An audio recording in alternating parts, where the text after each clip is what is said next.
ವೀಕ್ಷಕರೇ ನಮಸ್ಕಾರ. ಇಂಡಿಯಾ ಹಾಗೂ ಸೌತ್ ಆಫ್ರಿಕಾ ನಡುವಿನ 4 ಟಿ20 ಪಂದ್ಯಗಳ ಸರಣಿಯ ಪೈಕಿ ಇದೀಗ 2 ಟಿ20 ಪಂದ್ಯಗಳು ಮುಕ್ತಾಯಗೊಂಡಿವೆ. ಹೌದು ವೀಕ್ಷಕರೇ, ಈ 2 ಟಿ20 ಪಂದ್ಯಗಳಲ್ಲಿ ಮೊದಲ ಟಿ20 ಪಂದ್ಯವನ್ನು ಭಾರತ ತಂಡವು ಗೆದ್ದುಕೊಂಡರೆ, ಇನ್ನು ವೀಕ್ಷಕರೇ ದ್ವಿತೀಯ ಟಿ20 ಪಂದ್ಯದಲ್ಲಿ ಹರಿಣಗಳ ಪಡೆಯು ಕಂಬ್ಯಾಕ್ ಮಾಡಿದೆ. ವೀಕ್ಷಕರೇ, ಈ ಗೆಲುವಿನ ಮೂಲಕ ಈ ಒಂದು ಸೀರೀಸ್ನಲ್ಲಿ 2 ತಂಡಗಳು 1-1 ಅಂತರದಿಂದ ಸಂಬಳ ಸಾಧಿಸಿಕೊಂಡಿವೆ. ಇನ್ನು ವೀಕ್ಷಕರೇ, ಉಳಿದಿರುವಂತಹ 2 ಪಂದ್ಯಗಳನ್ನು ಗೆದ್ದುಕೊಂಡು ಈ ಒಂದು ಸರಣಿಯನ್ನು ಕೈವಶಪಡಿಸಿಕೊಳ್ಳಲು ಇದೀಗ 2 ತಂಡಗಳು ಬಲಿಷ್ಠವಾಗಿ ಸಜ್ಜಾಗುತ್ತಿವೆ. ಆದರೆ ಇದೀಗ ಅದಕ್ಕಿಂತ ಮುಂಚಿತವಾಗಿ ನಾಳೆ ನಡೆಯುವಂತಹ 3ನೇ ಟಿ20 ಪಂದ್ಯಕ್ಕಾಗಿ ಇದೀಗ ಟೀಮ್ ಇಂಡಿಯಾ ತಂಡದಲ್ಲಿ 2 ದೊಡ್ಡ ಬದಲಾವಣೆಗಳಾಗಿವೆ.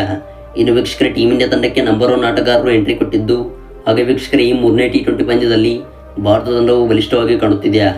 ವೀಕ್ಷಕರೇ, ಈ ಒಂದು ವಿಡಿಯೋದ ಸಂಪೂರ್ಣ ಅಪ್ಡೇಟ್ಸ್ ಬಗ್ಗೆ ತಿಳಿಯೋದಕ್ಕಿಂತ ಮುಂಚಿತವಾಗಿ ನಾಳೆ 3ನೇ ಟಿ20 ಪಂದ್ಯದಲ್ಲಿ ಟೀಮ್ ಇಂಡಿಯಾ ತಂಡದ ಪರವಾಗಿ ಯಾರು ಡೆಬ್ಯೂ ಮಾಡಲಿದ್ದಾರೆ ಎಂದು ದಯವಿಟ್ಟು ಕಮೆಂಟ್ ಮಾಡಿ ತಿಳಿಸಿ. ಹಾಗೆ ನೀವು ಅಪ್ಪಟ ಟೀಮ್ ಇಂಡಿಯಾ ತಂಡದ ಫ್ಯಾನ್ಸ್ ಆಗಿದ್ದಲ್ಲಿ ದಯವಿಟ್ಟು ಈಗಲೇ ವಿಡಿಯೋಗೊಂದು ಲೈಕ್ನ ವ್ಯಕ್ತಪಡಿಸಿ. ಮತ್ತು ಇದೇ ರೀತಿ ಡೈಲಿ ಸ್ಪೋರ್ಟ್ಸ್ ಮಾಹಿತಿಗಾಗಿ ದಯವಿಟ್ಟು ನಮ್ಮ ಚಾನಲ್ನ ಈಗಲೇ ಸಬ್ಸ್ಕ್ರೈಬ್ ಮಾಡಿಕೊಂಡು ಆಲ್ ನೋಟಿಫಿಕೇಶನ್ ಆನ್ ಮಾಡಿಕೊಳ್ಳಿ. ವೀಕ್ಷಕರೇ, ಇಂಡಿಯಾ ಹಾಗೂ ಸೌತ್ ಆಫ್ರಿಕಾ ನಡುವಿನ 4 ಟಿ20 ಪಂದ್ಯಗಳ ಸರಣಿಯ ಪೈಕಿ ಆಲ್ರೆಡಿ 2 ಟಿ20 ಪಂದ್ಯಗಳು ಮುಕ್ತಾಯಗೊಂಡಿವೆ. ಹೌದು, ಮೊದಲ ಟಿ20 ಪಂದ್ಯದಲ್ಲಿ ಟೀಮ್ ಇಂಡಿಯಾ ತಂಡವು ಭರ್ಜರಿಯಾಗಿ 61 ರನ್ಗಳ ಗೆಲುವು ದಾಖಲಿಸಿತು. ಇನ್ನು ವೀಕ್ಷಕರೇ, ದ್ವಿತೀಯ ಟಿ20 ಪಂದ್ಯದಲ್ಲಿ ಹರಿಣಗಳ ಪಡೆಯು 3 ವಿಕೆಟ್ಗಳ ಭರ್ಜರಿ ಗೆಲುವು ದಾಖಲಿಸುವುದರ ಮೂಲಕ ಈ ಒಂದು ಸರಣಿಯಲ್ಲಿ ಸಂಬಳ ಸಾಧಿಸಿವೆ.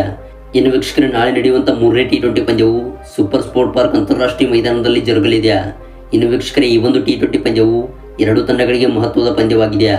ಇತ್ತ ಭಾರತ ತಂಡಕ್ಕೆ ಈ ಒಂದು ಪಂದ್ಯವು ಕೂಡ ಮಾಡು ಇಲ್ಲವೇ ಮಡಿ ಪಂದ್ಯವಾಗಿರುತ್ತದೆ ಮತ್ತು ಸೌತ್ ಆಫ್ರಿಕಾ ತಂಡಕ್ಕೆ ಕೂಡ ಇದು ಡೂ ಆರ್ ಡೈ ಪಂದ್ಯವಾಗಿರುತ್ತದೆ. ಇನ್ನು ವೀಕ್ಷಕರೇ, ಈ 3ನೇ ಟಿ20 ಪಂದ್ಯದ ವಿನ್ನಿಂಗ್ ಪ್ರಾಬಿಲಿಟಿ ಕಡೆಗೆ ಗಮನ ಹರಿಸುವುದಾದರೆ ಸೌತ್ ಆಫ್ರಿಕಾ ತಂಡವು 47% ಹಂಚಿಕೊಂಡಿದೆ. ಇನ್ನು ಟೀಮ್ ಇಂಡಿಯಾ ತಂಡವು ಈ ಒಂದು ಪಂದ್ಯದಲ್ಲೂ ಕೂಡ ಮೇಲುಗೈ ಸಾಧಿಸಿದೆ. ಹೌದು, 53% ಅನ್ನು ಟೀಮ್ ಇಂಡಿಯಾ ತಂಡವು ಹಂಚಿಕೊಂಡಿದೆ. ಇನ್ನು ವೀಕ್ಷಕರೇ, ಈ ಒಂದು ಪಂದ್ಯದಲ್ಲಿ ಟೀಮ್ ಇಂಡಿಯಾ ತಂಡದಲ್ಲಿ 2 ದೊಡ್ಡ ಬದಲಾವಣೆಗಳಾಗಿವೆ. ವೀಕ್ಷಕರೇ, ಸೋಷಿಯಲ್ ಮೀಡಿಯಾಗಳ ವರದಿ ಪ್ರಕಾರ ಟೀಮ್ ಇಂಡಿಯಾ ತಂಡಕ್ಕೆ ರಿಷಬ್ ಪಂತ್ ಹಾಗೂ ಜಸ್ಪ್ರೀತ್ ಬುಮ್ರಾ ಅವರು ಎಂಟ್ರಿ ಕೊಟ್ಟಿದ್ದಾರೆ ಎಂದು ವರದಿಗಳು ಬರುತ್ತಿವೆ.